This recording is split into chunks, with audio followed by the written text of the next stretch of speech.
اس وقت ہم موجود ہیں راولا کوٹ کے جو انٹری پوائنٹ ہے جو بس ٹرمینل موتیال مرا کے مقام پر، اور ایک بڑی تعداد جو سب ڈویژن تھوراڑ اور منگ سے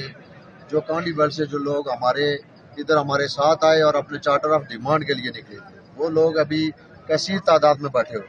اور اسی طرح آگے جو کرفیو نافذ ہے سٹی کے اندر،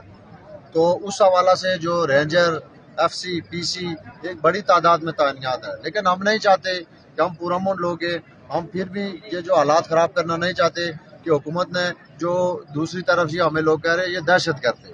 اس کے باوجود ہم لوگ ابھی بھی پورامن ہیں اور اپنے عوام کو یہ بات کہتے ہیں کہ آپ لوگ پورامن رہیں، لیکن حکومت کی طرف سے جو ہمیں موصول ہوا میسیج وہ یہ ہے کہ ہم مذاکرات کرنا چاہتے ہیں، تو ہم نے کہا کہ ہم نے مذاکرات سے کبھی انکار ہی نہیں کیا، انہوں نے کہا کہ اپنے لوگوں کو روکیں انٹری پوائنٹ کے اوپر، ہم بیٹھ کے مذاکرات کریں گے، اس کا حل نکالیں گے، تو ہم نے اپنے عوام کو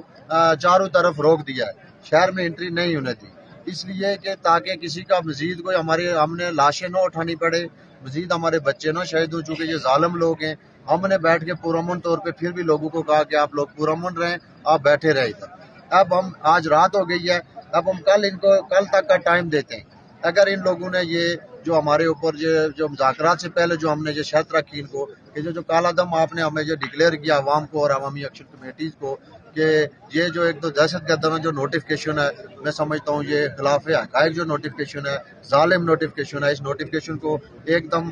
ریورس کیا جائے، واپس کیا جائے، اور اس کے بعد ہمیں شہداء کی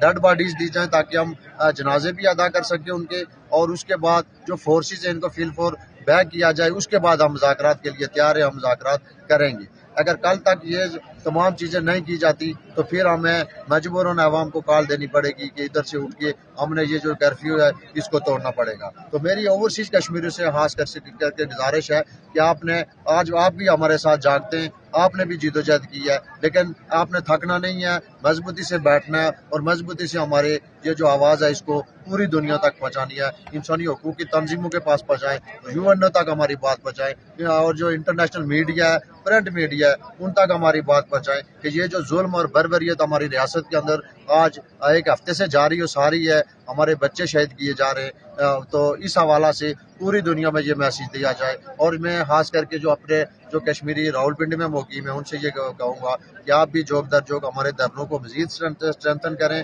اور جو لوگ بچ گئے پیچھے جو کسی وجہ سے نہیں آج پہنچ سکے وہ کل ضرور ہمارے دھرنوں میں پہنچے تاکہ ہم آگے کا عمل دیں۔ بہت بہت شکریہ۔